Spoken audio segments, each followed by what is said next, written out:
Eu acho que a primeira providência, Eliane, é a gente tentar estabelecer um método. Se não fizermos isso, o Brasil não vai achar o caminho. Deixa eu tentar explicar com números o que eu sustento como argumento. O Brasil, entre 1945 e 1980, crescia 6,34% ao ano. Meio século de país que mais cresceu na história do capitalismo mundial. De 80, quando a gente quebra, em função, vamos dizer, do episódio contemporâneo da alta unilateral de juros norte-americanos, mas também da sofisticação da velocidade dos ciclos tecnológicos que impôs padrões de produtividade que nós não vimos acontecer, esse modelo está desafiando, de ir lá até cá, a morte do velho modelo nacional desenvolvimentista, a elite brasileira para solucionar isso. A Constituição de 88 passou ao largo disso e anunciou duas coisas que eram muito importantes. Uma era a reinstitucionalização dos nossos costumes democráticos, que nós jamais imaginávamos que fosse voltar a estar em discussão por esse governo fascista que nós temos, de um genocida boçal, como é, na minha opinião, com todo respeito a quem pensar diferente, o governo do senhor Jair Messias Bolsonaro. Mas o outro capítulo, que é o do desenho da economia política, foi uma promessa que se revelou mentirosa. Ela nunca foi cumprida. Uma promessa de um estado de bem-estar social que desenha as bases desse estado de welfare state para o Brasil, mas que nunca foi capaz de dar os passos consequentes para que isso fosse, para além de uma letra generosa da Constituição, uma prática que se oferecesse à cidadania brasileira. De lá para cá, penso eu, veja o que aconteceu. Tirante ali o episódio traumático do Tancredo Neves, o episódio traumático da morte do Tancredo Neves, tirando o episódio do Collor, que já foi ali uma primeira contradição com esse pacto social-democrata, nós elegemos, por 6 eleições seguidas, um pensamento progressista. Eu não estou falando da coerência entre o discurso e a prática, eu estou dizendo o que é que se ofereceu ao povo brasileiro. Se ofereceu ao povo brasileiro um discurso social-democrata, progressista, comprometido com esse ideário que forma a base do imaginário europeu, por exemplo. Esse é o desejo que o povo brasileiro tem. E fracassamos. Se a gente não tiver clareza disso, e eu vou sustentar isso com números, até chegarmos hoje onde estamos, na minha opinião, no fundo do poço. Fracassamos por quê? Aquele crescimento de 6,34%, entre 80 e 2010, cai para 2,2% ao ano em média.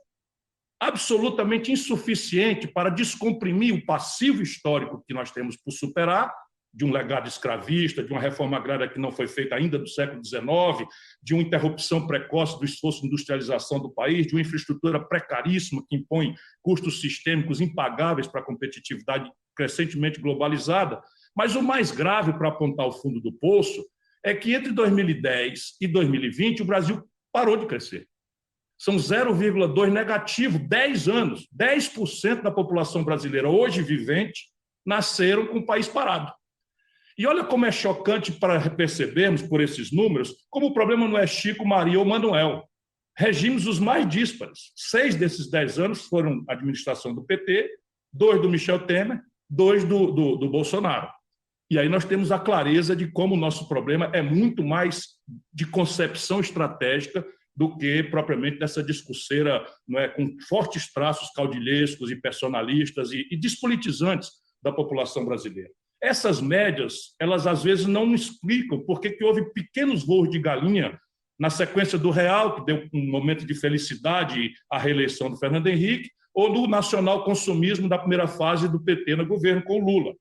Mas isso daí, como o país estrategicamente não tem projeto, representou imediatamente sequências de crises que tem aí o fundo do poço com Jair Bolsonaro. Números para não extrapolar o tempo e a gente ter um começo de conversa e as pistas do que temos que fazer.